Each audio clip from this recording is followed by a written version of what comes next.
Um, Hello, everyone, and thank you for joining us on this webinar. It's the second webinar of Toronto Agile Community Group, and we are really excited to have Ellen Gottesdiener as our presenter today. The theme that you have been invited is success with user stories, and I'm pretty sure that you have joined us because you are interested in this topic. Just a little bit about how we're going to run this session. We're going to do just a welcome from the Toronto Agile community team.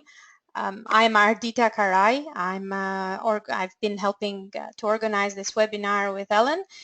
This webinar is on the series of webinars that we decided to start with the Toronto Agile community this year. We see that only open space and the conference probably are not enough, so we want to help our community more and to get more information in your hands. So webinar is one of the experiments that we are doing in the spirit of Agile, and we had one with J.B. Rensberger earlier in the year, and this is the second one with Ellen Gottesdiener. A little bit of introduction about Ellen. I will touch on this later, and we'll talk about that. Then Ellen, I'm going to pass the presentation to Ellen, and she is going to run with her slides. Then at the end, we're going to follow up with your slides and your questions, and you have a chance to put your questions on the question box on the side of the go-to, and we'll follow up on those. At the end, we're going to close up a little bit with some announcement from the Toronto Agile community. So without further ado, sorry, just a little bit of housekeeping. I'm doing also a little bit of moderation, so be patient with me. A little bit of housekeeping. I think this will be on mute to avoid any noise around you. We know that you probably are not all in quiet areas, so just to make it exciting and entertaining, the whole presentation for you, we're going to put you on mute. Post questions on the question box, as I mentioned.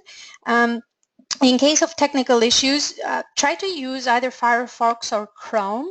I believe these are the two browsers with the best results. If any other issue, try to either log on and log off again or see what you can do around. And that would be it. A little bit about Ellen. Well, there is a lot to say about Ellen, and just that, oops, I don't know how I got there. I don't know how to put this on one slide. We tried to put a lot of pictures and a lot of links. So Ellen is a well-known international speaker and really rocking the area of product ownership and working with business analysts in an agile environment and bringing all these good methods and thought leadership into our world when it comes to business analysts, product owners, and working with products. So she's a facilitator, a trainer, and a coach, and you can read all of those there.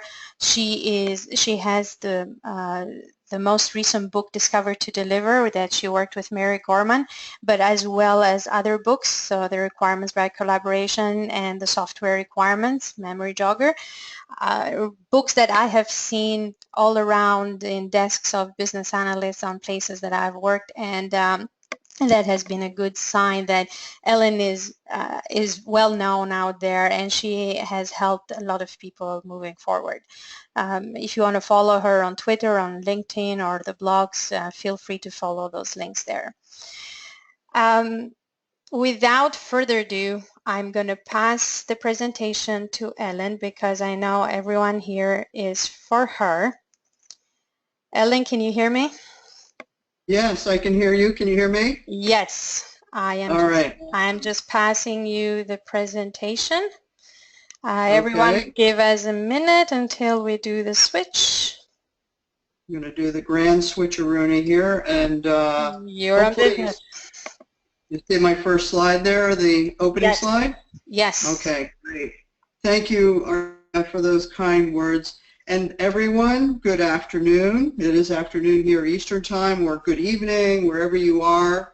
Welcome, and thanks for sharing your time with me today. I appreciate it. So what is my core message? Well, it's this. I know that everyone wants to be on a great team building great products. And if you're focused on user stories, I'll tell you that I think you're risking experience chaos in your discovery and delivery, because user stories are not the point. The stories are a means to an end. So to be successful with stories, the key that we've found over many years is to operate harmoniously as product partners, make value the focal point, and be sure to explore your stories holistically. So that's really the great way to get to great teams building great products. We at EBG have had the privilege of working with lots of different client organizations in a variety of industries. And so what I'm going to share with you today reflects the patterns of problems and solutions that we've experienced in this work, and I really hope that you'll find it practical and implementable and powerful. The other thing, Ardita, right, we're going to give away one of the books that Mary and I wrote, Discover to Deliver. Correct. In a raffle. Yeah. We'll have, and anybody, you have to be here to win. So we'll do that at the end of our session. Okay. So here is, this mind map shows the agenda, and I'm going to sort of read it clockwise, if you will, sort of a 12 o'clock, where we're going to start talking about chaos and the chaos that we see related to user stories, and if you can relate to some of that. Set the context for user stories. Then we're going to talk about how to move from chaos to order, and then wrap up. And we'll have some time for Q&A, and we're also going to have a couple of polls. In fact, that's what I'd like to start with now, to see who's here, to see what your primary discipline is. So, Ardita, could you give us our first poll, please? Yes. Launch. Great. So the question is, what is your primary discipline? And you have some options there. And I assume everybody can see the options. And Ardita, I think you get to see the results as they come in, right? Yeah, we are 70% of people have voted, and just giving a little bit more. We're 81 now. Don't be shy. Would be great if everyone votes. Yeah, they're coming. This is really going to be very helpful to me, so I can calibrate some of my comments based on the disciplines that are here today. Okay, I'm about to close the poll. Okay. We're 90%. I think Ellen, you're going to need to see to share your screen again. So the results are 34% are business analysts. 20% are product management or product owner or similar. 19% we have development, testing, and engineering. 17% is project management, Scrum Master, Agile coaches, and 10% is other. Other. Okay, that's great. That's a really nice spread of people. I'm really pleased to hear that, because this work around stories really is collaborative work.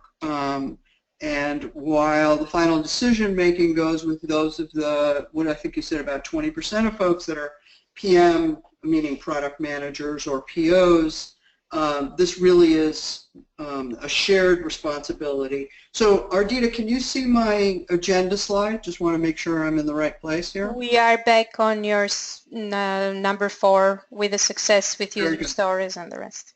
Yeah. Good.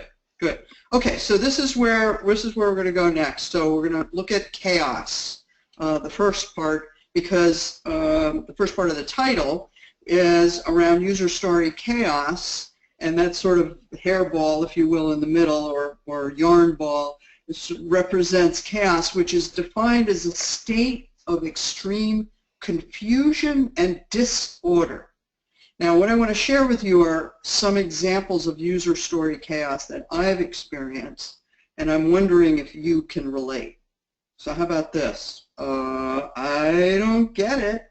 And some examples of people looking like that and saying that are where developers or engineers are not clear what the story is about and even why. Why are we going for that user story, and what is the, how does it fit with the business? Why are we doing it? And conversely, I've seen where product people because often the backlog, in using the Scrum Guide, anybody can put any items in the backlog, and product people are seeing dev members and engineers populating the backlog with stories they have no idea why they're there and they don't understand them. So this is one of the effects of chaos, this I don't get it. Now then we have teams buried in stories and more stories and more stories and more stories, and this plethora, this overabundance of stories causes a tremendous amount of waste. If you're a product person, this is sucking up a lot of your time trying to manage them, sort, prioritize them, and you probably are getting dragged into conversations about stories you don't even care about or you don't care about yet. So that's another thing we see. And then we have this. At the demo, you hear things like, that looks okay, but it's kind of slow, because the product person and the team never discussed things like performance and response time. Those little quality attributes that matter. Or you might hear, yeah, right, but you forgot about, some capability or some data that is not showing up. Or that's not legal. You're doing things in the stories that violates regulations, or in one case, in a scientific application, I heard a subject matter expert at the demo say, what you're showing here is not biologically possible. So this indicates that we're not having good conversations when we're finding out these kind of things at a demo, and that caused a lot of chaos in replanning and figuring out what we're going to do next. And then we have the good old, what I like to call, traveling stories. These are stories that move from iteration to iteration, from sprint to sprint, from release to release. And the reason why is usually because the team starts to develop the story inside a sprint. I'm using Scrum as our example of how you might be going about using Agile practices. And inside that sprint, they realize they don't quite know what to build, or they can't finish the story. The story hasn't been ready, and they get carried over from delivery cycle to delivery cycle. Unfortunately, this causes, of course, a lot of chaos, and it's a very common thing that we've seen. Then you have, surprise, we didn't talk about some of those non-functional requirements, quality attributes, usability, security, performance, or interfaces to other systems or devices if you're building a physical product. Or maybe we didn't make clear what platforms and technology environments we're working in. And this causes a lot of chaos in teams. One of the effects that I see on some teams, they reserve a sprint or an iteration called a hardening iteration, and that also could be called the hair on fire iteration, where a lot of those non-functional requirements are addressed at the very end. So teams aren't conversing about that, and that causes a lot of chaos. Another thing that we see is that teams are abandoning analysis altogether.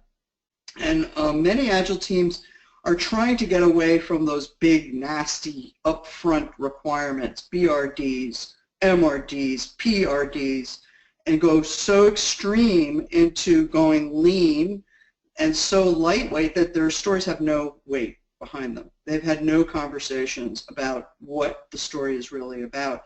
And that, of course, can lead to things like really bad estimates and flatlining in velocity and laborious planning sessions. So I've talked about a lot of different ways that we've seen chaos around stories. So let's check in. Ardita, we have another poll. I want to see with the folks here, how effective are your user stories? Could you give us our next poll, please? Yeah. Meanwhile, while I start the next poll, there is also one question. Do you want me to go with the question, or let's finish the poll first? Let's do the poll, and okay. then we can take that question. Yeah. So what is your experience with user stories? And you have some options here. Maybe you're doing really well, or you have some struggles, or maybe you're in user story hell, or you don't use user stories, or you're wondering, what are user stories?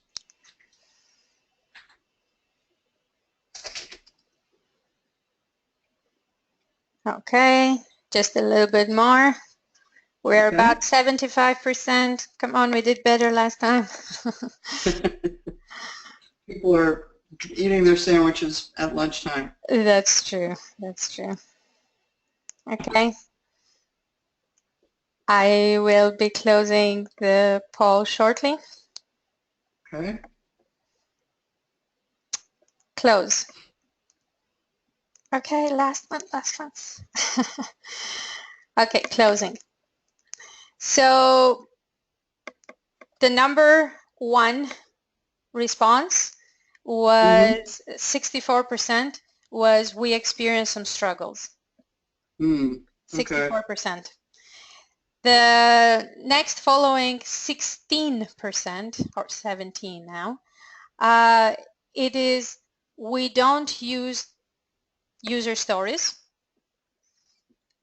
Okay, good. All right, that's interesting. Maybe they're using folks are using one-liners. We could talk about that perhaps if we have questions around that. Yeah. So Ellen, by the way, it's your turn to take over the presentation. Okay. Thank you. The 8% is we are in user story hell. So these are the guys that are in the right place today. And there is a 6% we are doing really well, and there are 6% that are asking what are user stories. Okay. So hell and well is the lower number, but most people, 64%, are having struggles, which is a very, very common thing. Yeah. So you're in the right place for that too. And that's an interesting number, that 64%, because that happens to be the same number the Standish Group had come up with and talked about unnecessary requirements. So that number stands out in my mind.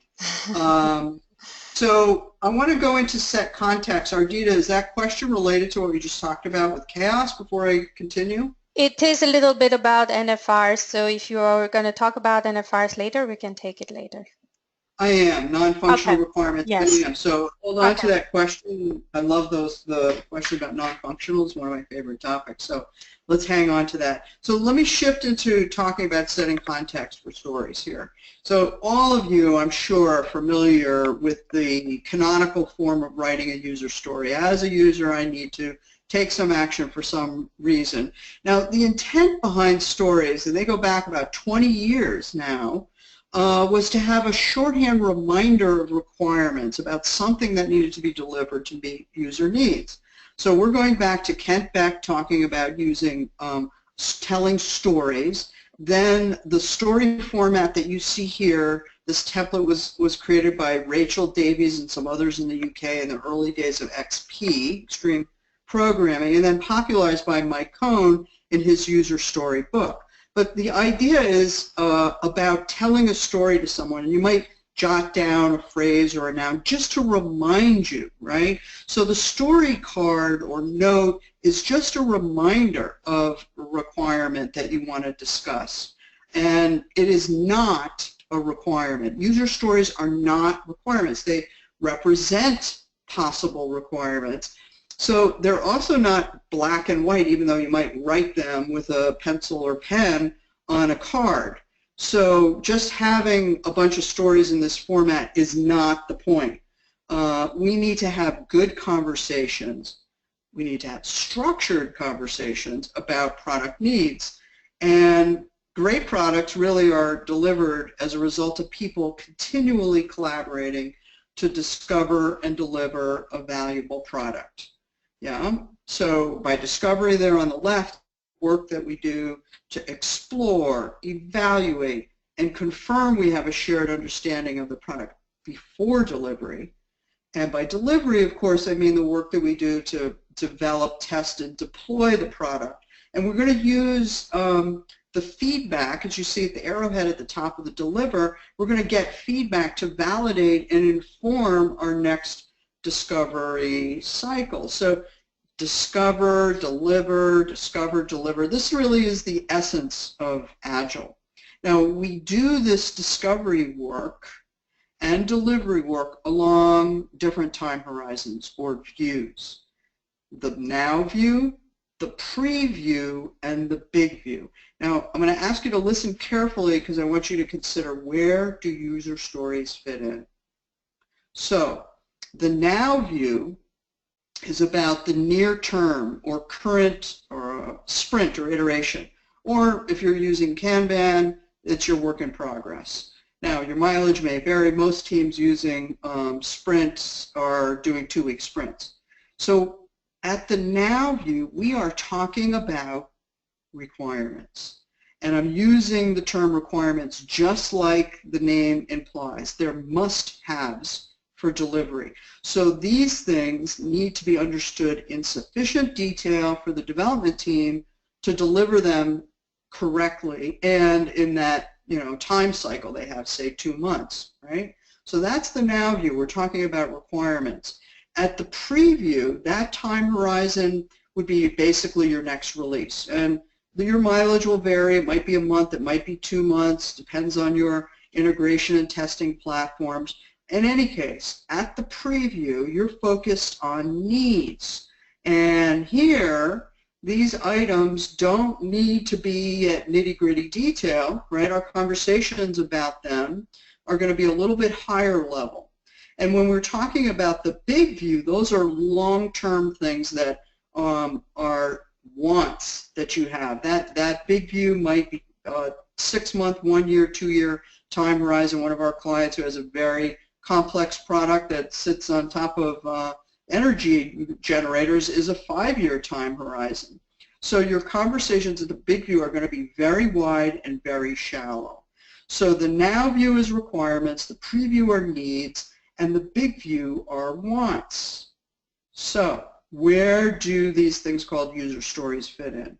Well, let's look at some of the names that we give these bits of product functionality at these different views and the plans associated with them. All right, so at the big view, you may call these chunks of work MVPs, minimum viable products, or epics, or processes, or features. Again, there may be a variation in your organization, but these are examples. At the preview, a minimum marketable feature, some folks still use cases, or a chunky story. And at the now view, where we have requirements, we need to have very thin slice, very precise requirements that are truly ready for that sprint, ready to be developed. So again, big view, those are needs, those are wants rather, the preview are needs, and the now view are requirements. From a planning point of view, we have a product roadmap, a release plan, and a sprint or an iteration plan. Now, I want to just remind you, those items, those things that I've listed there, MVPs, MMFs, and so forth, your language may vary slightly in organizations. We've seen all across the board use different terms for those chunks. The key is that you all know what you're talking about and perhaps have examples to show the level of granularity of the conversations you're going to have about these things. So, I've put user stories in context of this ongoing discovery and delivery and planning horizons. The idea is that you could have stories using this canonical format you see here, this templated format, really at any planning horizons, and some teams do. The point is they're going to be evolved and refined as you progressively do your planning, and very importantly for your product people out there and the team really, is that once you've assessed this item in your backlog to be valuable, once you get down to the now view, when it really is a requirement, it has to be ready. It has to be actionable, testable, and really consumable by the development team. So that's a little bit of context. The thing is, many of us on our webinar today have experienced chaos. So how do we get out of chaos? Well, the way to do that is to go to order, and that's really the antithesis of chaos. So we do that by engendering harmony, focusing on value, and holistically understanding our story. So let's take each of these three in turn, beginning with harmony. So harmony is a state of compatibility in opinion and action. And in music and sound, it's a very agreeable property. Harmony is a good thing. So to achieve harmony, we need to do these three things. We need to have people with multiple perspectives acting as partners, as product partners. We need to obtain multiple disciplines, and we need to really collaborate positively. So when we think about great agile teams, the people on those teams, the communities think and act as product partners. And these partners hail, if you will, from three different communities, three realms: customer, business, and technology.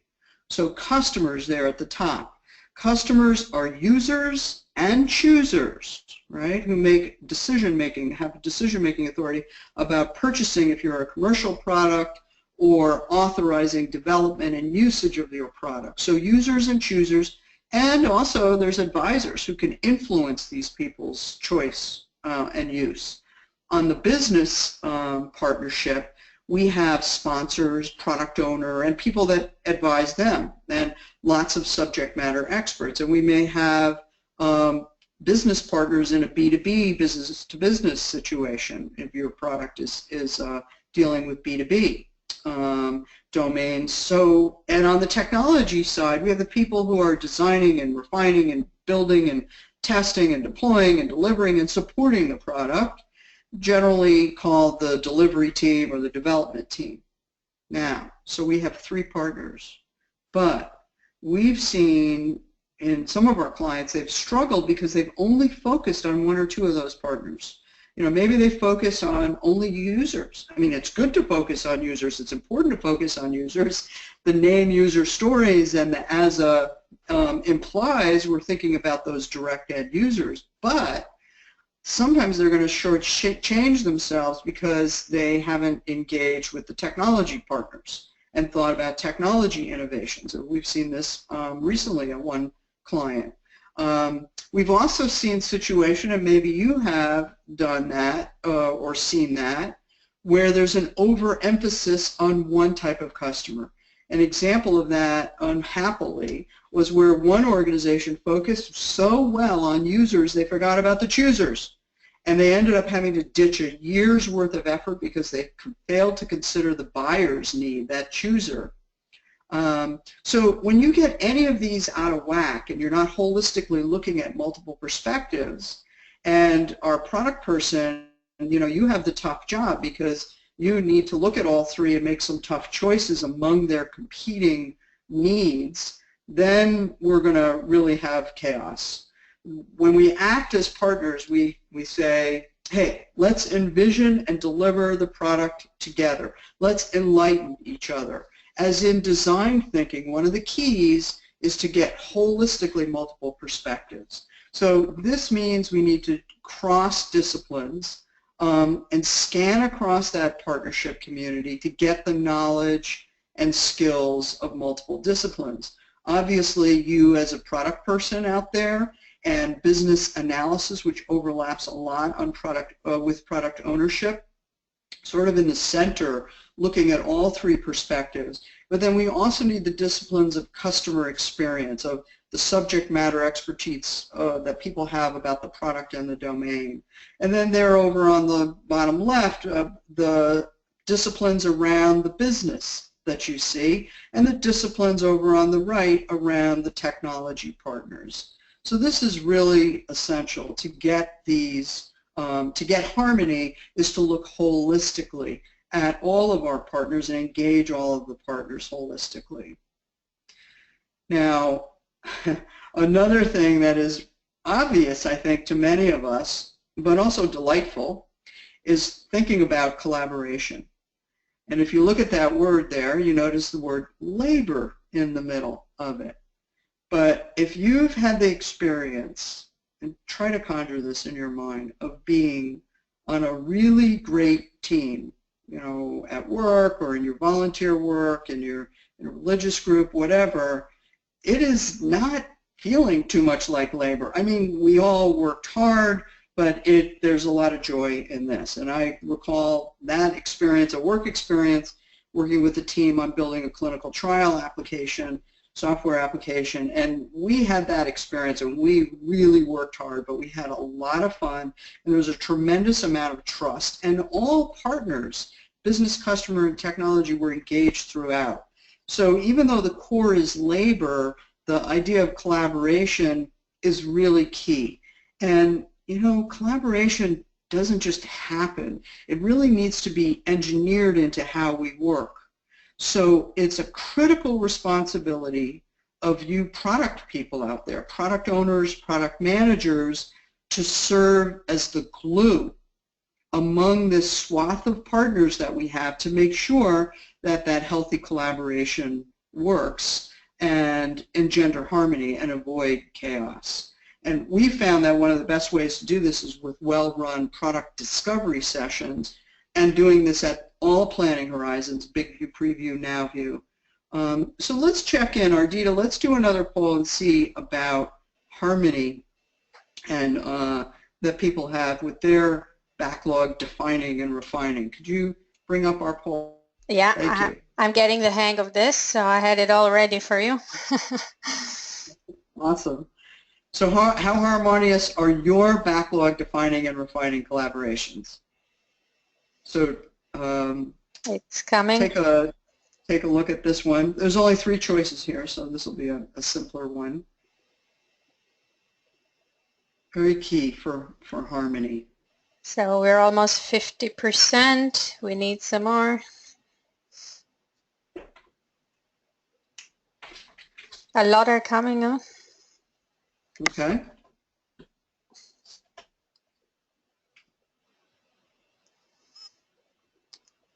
Well, we broke the record.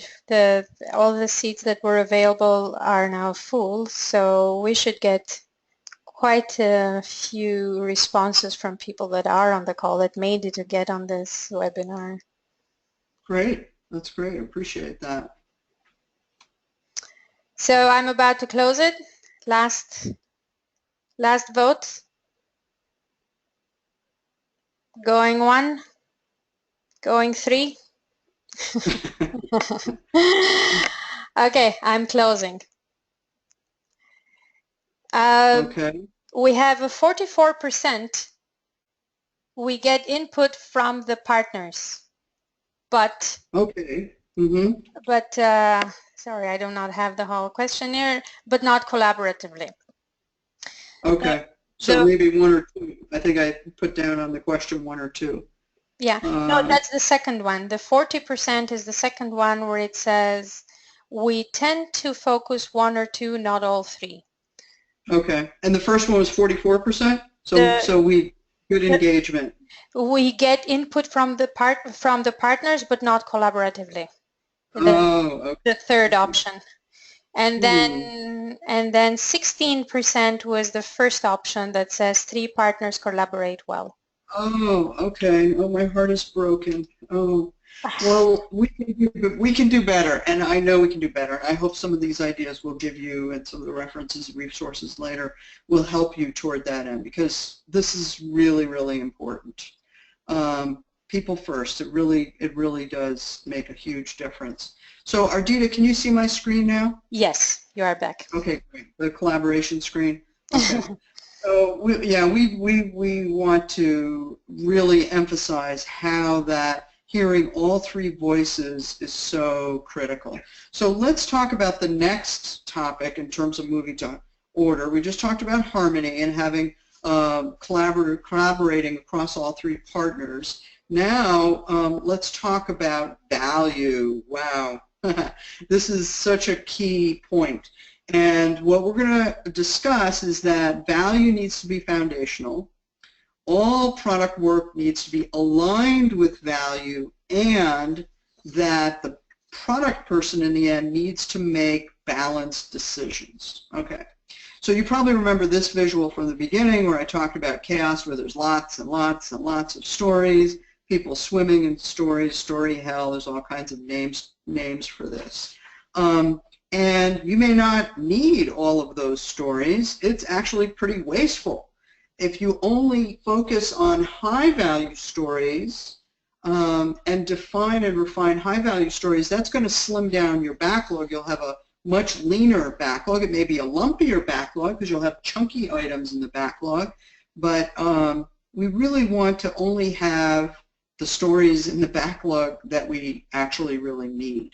So let's take an example. I'm going to use an example here from, it's based on a real application actually, and we're going to call this Concerts Online, and it's the premier destination where artists and fans connect.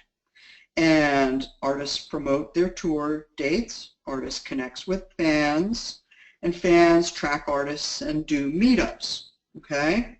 So we're going to take a little example here and be able to talk about stories and value using Concerts Online as an example. So let's say there's a new initiative, and somebody in one of the product areas in Concerts Online has this brilliant idea that they want to partner with restaurants who in turn want to connect with concert goers at nearby concerts. So we're going to do that by being able to give them some offers that will provide some revenue for us. Now let's talk about value. You have this new opportunity and we want to explore and potentially build that into the product. So let's think about, before jumping into a whole bunch of stories, what is value and to who is acquiring that value, because value is the foundation. So we start with the vision here that I just pulled up. The vision guides the long-term purpose of the product. So the foundation for our value is understanding what's the long-term purpose of the product, and we need to focus on that in and of it by itself. We could have a totally separate conversation and webinar on visioning and visioning exercises and how it fits with strategy and so forth. But let's just say, and I gave you that little example of a vision, that we understand the vision. Now, in this example, goals are going to be product outcomes or target results that you want to achieve. So the vision is amplified by the goal. Now you'll notice I have 3 columns here, and blue, business, orange, customer, purple, technology partners, right? The Concerts Online finance manager, their goal is to increase ad revenues through ads. The customer, the Concert Online member, wants to enhance their concert experience. That's what their goal is. And the lead tech architect wants to leverage the network that exists without any response time degradation. And that is their goal. So thinking about value now, those goals need to be quantified, and they're quantified by objectives. And objectives are measurable. Many of you know this from, PMI or Project Management 101, that objectives can be measured. Objectives are SMART, specific, measurable, attainable, realistic, time-based, SMART. So in this example, right, if you can see here that the business partner, the finance manager, wants 5% revenue from ads coming from this restaurant. The members want to get discounts for must-see concerts, and we could count, how many times they got those discounts. And the architect wants to be able to support 200 concurrent users. Vision, goals, objectives. Now, this is only an example, so you should be thinking, wow, Ellen, there's more partners here. What about the marketing manager? They may have a goal for incremental revenue streams, and other partners that you could think about. The restaurant owner, for example. Yes, we do need to think about this. In this example, we're just going to slice and look at these single partners. And also remember that what you call these things like objectives, they could be called something different in your organization. So you may use KPIs, key performance indicators, or you may use OKRs, objective key results. Whatever you call them, it's important to remember to avoid chaos by clearly and transparently communicating what does value mean for you and for your partners, right? So any story that might align to that, to value that you may have in your backlog, rather, must align to value. And the value that your product owner or product manager decides in the end, balancing all the competing voices, which value is necessary for the next planning horizon.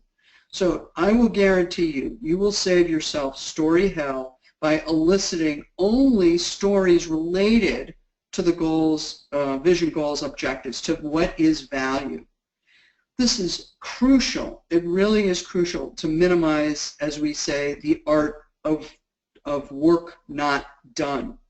So product people out there, this is your tough call, is first of all understanding these partners and collaborating with your internal and external partners, and including technology partners, to understand what is value. You have, that's you have that tough balancing act where you're balancing value, which is foundational, the cost, benefits, risk, strategies, dependencies. You know, this is the most difficult job there is in this work, I think, is that being the product leader, the product owner, product champion, product manager, whichever term you want to use. It's not so much the title, it's the responsibility, and that work is really, really hard. So here's my next polling question. It's about value. Ardita, could you pull that one up? How clear are you about value? Please select one of the options here. The results are coming. Okay, great.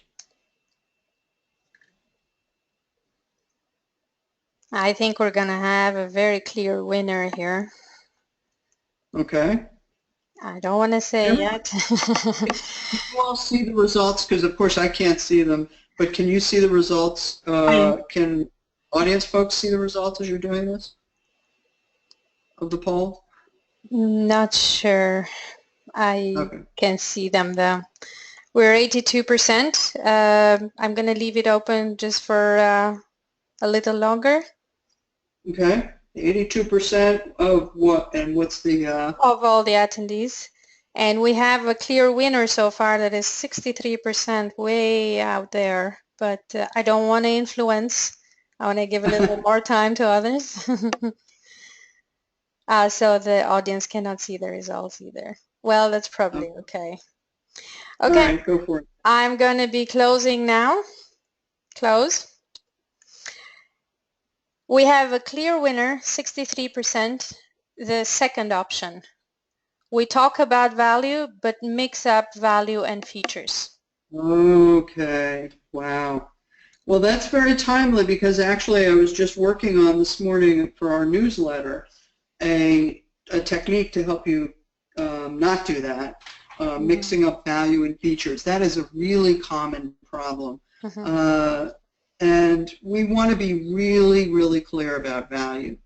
So anyway, stay tuned for that newsletter piece. Yeah. But the other thing that I found so interesting about value is a couple weeks ago we had our first Agile Product Open event here in Boston, a new event in the Boston area, and we used open space, and I proposed a topic around value, and I was amazed when we went around and talked about, you know, the why, what, how of value, the diversity of opinions and usage of value, and the conflicting views of value that people have been experiencing even in their own teams. And, you know, a number of the folks are actually product managers, product owners in the session. So to have to have order, to remove the chaos to order, in addition to harmony, we absolutely have to have value be our anchor and be very clear and transparent about what value means. Can you see my screen, Ardita? Not yet, not yet. While you share your screen with us, I was going to finish the second place is 17%. That value is clear, helps product owner and team collaborate. On the third place is 14%. We give lip service to it, but we aren't very clear. And the 6% is what is value. Okay. And just a reminder, 15 minutes left. Okay, thank you. And I will define value, by the way. Value is clear return or equivalent in goods, services, or money for something exchanged. Fair return or equivalent in goods, services, or money for something exchanged. We just need to be very explicit about it. Okay, so our last topic, moving from chaos to order, is being holistic. Can you see my screen, Ardita? Yes. Okay, awesome. So there's three things that we're going to focus on here. Understanding, yeah. Yeah, it's slide 32, right? Yes. Okay. Yep, this is the mind map slide. Yeah. So we're going to talk about holistic, and we're going to begin by talking about understanding the parts or the composition of a user story, using visualization to accelerate and deepen the product conversations and actually speed them up, and confirming our shared understanding of the story. So some Agile teams, of course, converse about stories using the cards story format as a placeholder, such as a user, I need to take some action so that I get some benefit. Like our Concerts Online member searching for a discount in order to enhance their concert experiences. And most people, if you look at this, most people are just looking at the user and the action. What we really need to do is get behind the scenes of the stories and have conversation holistically about the story, and yet at the same time to do it efficiently. And to do this efficiently and effectively, we need to consider all 7 product dimensions. And we'll use these dimensions to have structured conversations around that placeholder that story represents. And the 7 dimensions are as follows. The user dimension is the people, systems, and devices that interact with the product. And the product connects to those users through interfaces, so that's our interface dimension. The action dimension, of course, is the capabilities offered to users. The data dimension is the data and information your product retains. Control. The control dimension are really policies and rules and regulations that your product is enforcing. The environment dimension is the physical location where users are interacting with the product, plus technology platforms, hardware and software. And for those of you that have a physical product, it's the physical properties of the product. And then we have the quality attributes, which are properties that qualify the product's development and operation, really, things like security, usability, performance. So you mentioned before, Ardita, the NFR's non-functional requirements. Well, people say, okay, well, here's the 7 product dimensions. Ellen, where's the F word here? Well, here's the F word for you. Functional dimensions are the user, action, data, and control dimensions. And the non-functional are interface, environment, and quality attributes. And you'll notice that we use, and we've been doing this globally for some years, symbols and colors semantically. And that really helps the conversation. The other key thing is that we look at all 7 product dimensions. You may start the conversations by amplifying one over another, but you really need to look holistically behind the scenes in that story and explore within and across options that you have for that story for all 7 product dimensions. And then what we're going to do is assemble the high-value options. Those become stories. So we really want to look at a story with multicolored glasses, if you will. As a Concerts Online member, I need to search for concert-related discounts so I can enhance my experience. And, you know, this is saying on the back of the card here, but this could be just part of the conversation. It doesn't necessarily literally have to be on the back of the card. You also discuss rules that need to be enforced or written test cases or examples for them. You understand the interfaces that that are needed and the environment of use, and you understand the necessary quality attributes. Now, this is obviously a simplified example, but the point is that you've covered and gotten a shared understanding of that story, and it really is essential for being able to slice it and prepare it at the now view level. So when we have conversations that include all 7 of these product dimensions, we're saving a lot of chaos. Things like, these are all true stories. A team that was using different browsers and different browser versions in different countries, a very quick conversation they could have had about the environment dimension that would have saved them weeks of rework because they had a different understanding in different locations of the environment. Or the team that had a key interface missing because they forgot, this was in a pharmaceutical environment, that there was an interface to a physical device that they had completely forgotten.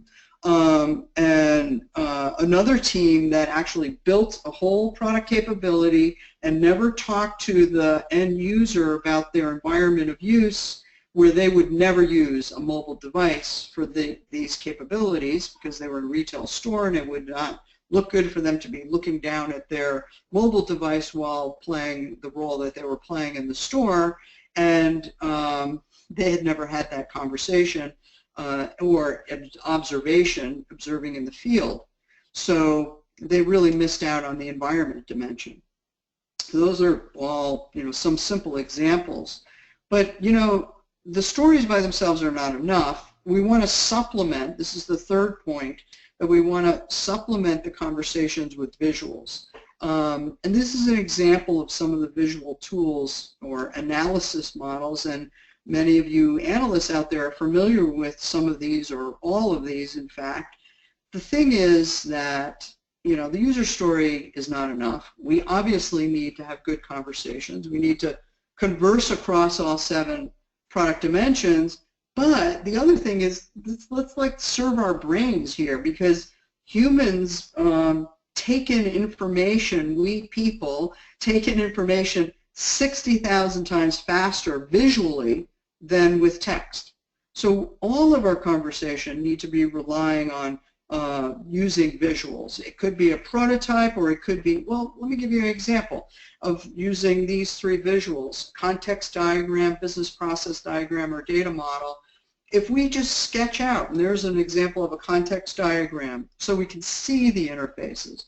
We're talking about taking minutes of time and enhancing the conversation, or the flow of actions in a kind of a flow model or a process diagram, or in a data model, the structure of the data. So you want to do this in a very low fidelity way and build them collaboratively. So Ardita, can we check in on people on this one, how often people are using visuals in their conversations? Certainly. And we have some questions coming, so maybe we need to leave some room at the end for those as well. Okay. Our answers are 75%, a little more. Are using them. Good. No. 75% have responded so far. Yeah, I'm going to leave a little bit more time. About to close it now. Okay. Everyone on the call ready? I'm going to close it. Okay, close. Okay. Ellen, you can take the screen. The winner is 47%, once in a while. Okay. Followed, that's too bad. which is interesting because it's followed shortly by 41%, just 6% less, by frequently. Good. Okay, good. and then 13% by never. So Okay. So some room for improvement, and we've found that doing this in a very lightweight manner makes a huge difference. You want to save time, use visuals to help supplement your stories. Okay, the other thing that I want do to you want to share mention your is screen? that, Do you want to share your yep, screen? are you not seeing it? Not yet. Okay, sorry, I thought it was showing Yep. up. Here we go. Whoops. Let me try that again. Are you seeing it now? Yes. Okay, great. So the other thing that we want to do is confirm stories.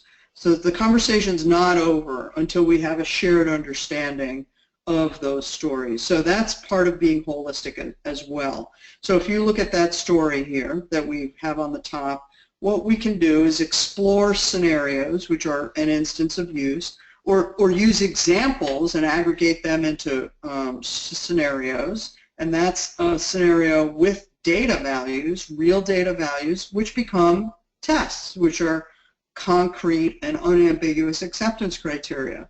So, you know, you can have a scenario of the discount found, a discount not found. An example is, okay, I'm searching for an Aretha Franklin concert using a dining discount for Durham, North Carolina on, you know, June 19th or something like that. And this is a really powerful way to also understand your stories, and you could go from bottom up to top down. In other words, you could start with real specific examples, pull them into scenarios, and then explore across the 7 product dimensions and get sliced stories from there. So let's just remember that the story is a placeholder.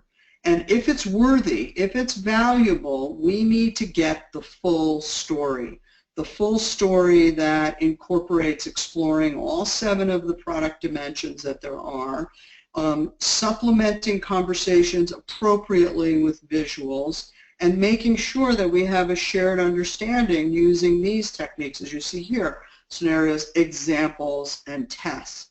And these are proven ways to avoid chaos and engender collaboration. So let's wrap up.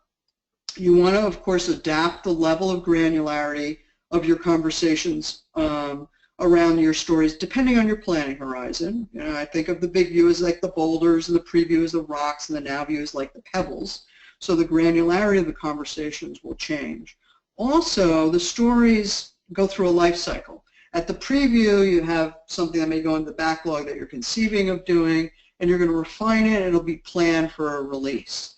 At the now view, you're going to refine the story so it's ready for planning. When you go into a sprint or iteration, you may further refine it so it's ready for test and development. It gets accepted because you've verified that you've achieved the acceptance criteria, you demo it, you deploy it, and you validate that you've built the right product in the first place.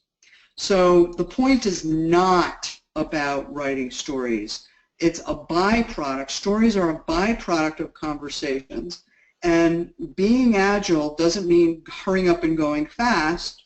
You're fast because you're agile, and that means not skimping on requirements, but focusing fiercely on the most valuable ones and discussing them explicitly, inclusively, and holistically. So we've talked about moving from chaos to harmony and making value your focus and exploring your stories holistically, and I hope that will give you some ideas on what to act on now to build great teams building great products. And I want to thank you for your time and attention. Invite you to find out what your story might be that we can help you with, and we have lots of resources and articles on our website. And I think we're ready to take some questions and then do our raffle. Yeah, we're going to be a little bit over, maybe 5 minutes, but that's okay. I'm going to pick a question. There are quite a few questions, but I'm going to pick one. Is it a good practice to have the business begin defining user stories for a backlog and then bring in technology for grooming once a sprint or release is determined for the particular user story? So is it begin without involving the technology partners? Yeah. Basically. No, I don't think that's a good idea. I think what you want to have is you want to have a holistically representing the partners. So it may be a lead engineer or lead architect that's involved. I think that's really crucial. We really need to have a balance with the three partners. Okay, I'm going to take another one. There are actually a couple of people that are asking, at what point in the process do you consider this value alignment exercise? At what point in the process? Well, in the process of refining, well, let's put it this way, if value is not clear to you, regardless of what your discipline is on the team and on the product work, then do it now. So, as you're starting a new initiative, obviously doing the visioning work and the value work and, of course, launching the team and using a liftoff, that is all really crucial. If you're in flow and you're not clear on what value is, it's definitely time to pause and make it really clear. Times where it fits for reviewing value sort of in the rhythm and the cadence of something like Scrum would be as part of your planning, as part of your refining. So as a product person, you'd say, okay, let me review where we're at with value for this product and what's important. Here's something that happened in the market. Here's a product partner, a customer, user that we're valuing. You review that when you're moving into refining and planning, and let people ask questions about that, challenge that, clarify that. So you can use it around the refining and planning activities as well. Okay. I believe this was a question that was asked before you showed the 7 dimensions on the card, but for you to clarify, where do acceptance criteria fit into this picture? Oh, well, the acceptance criteria are the confirmation. So those are the scenarios or examples and tests that you're going to build. So that's essentially what your acceptance criteria are, unambiguous ways to test that you have a shared understanding that you're going to build the product properly. Mm-hmm. And the last one, okay, sorry, yeah. Did I interrupt you? No, go ahead. Okay. The last one is around the visuals, and I'm going to combine these two. It's going to be like, at what point are visuals produced, before user stories or in parallel, and where do we store them for reference? Okay, so when you produce the visuals as part of refining or preparing for refining, and that's the proper term as opposed to grooming, by the way, and we do this work in discovery sessions, particularly at the preview, preparing for release planning, moving right into release planning from doing this. And you could be doing it right inside of a sprint, drawing a picture, a data model, for example, or parts of a data model or state diagram. But you're really doing it in parallel with your with building the 7 product dimensions. I have many photos of discovery workshops that as we're exploring the story or item or feature, whatever that anchor is in the backlog, across and within the 7 product dimensions, we're building the visual models at the same time. Storing them, that's a question of documentation's value. If it's going to be valuable for handover purposes, for example, if you don't have a co-located team or you have a distributed team or you have new people coming on and off the team as a way to quickly onboard people, then you would document it. Then you would beyond perhaps a photograph of the sketch. If the visual is useful for support documentation or product documentation, then you're going to retain it. This is an important conversation for the team. The visual may only be useful for work in progress, for shared understanding, and then you don't need it anymore. So each team needs to figure out what and how and if the visuals are going to be useful. Okay. We don't have more time, so I'm sorry, we're going to have to close it here. Thank you, Ellen, so much. I'm going to take a little bit your screen right now, and I'm going to show mine. Okay, we're going to do the drawing. Let me know if you can see it. You can see my screen? Yes. Can you see my screen right now? I can. I can. Mm-hmm. Okay, okay. So just everyone, just a quick wrap up. Ellen, thank you again for all this wonderful information and moving us to a harmonious place. Where, I'm sure a lot of people are struggling with that. So, and it was good to hear that some people actually are there and are doing some things right. I wanted to give you, to everyone that is still on the call, to give you a little bit of feedback. We're looking from you to hear feedback and suggestions for our future topics. Don't forget, submissions for our conference in November are open. Go to our website and you can see more about what's going on. Doc Norton is going to be our keynote speaker and we are looking forward to have him. There are different ways to stay in touch with us, so through our website, newsletter, or follow us on Twitter. And yes, let's do the raffle. What we had, we decided to look at people that joined early. I kept some in mind. Just give me a sec to see if you are still online. Gabriela. Yes, Gabriela Dinu.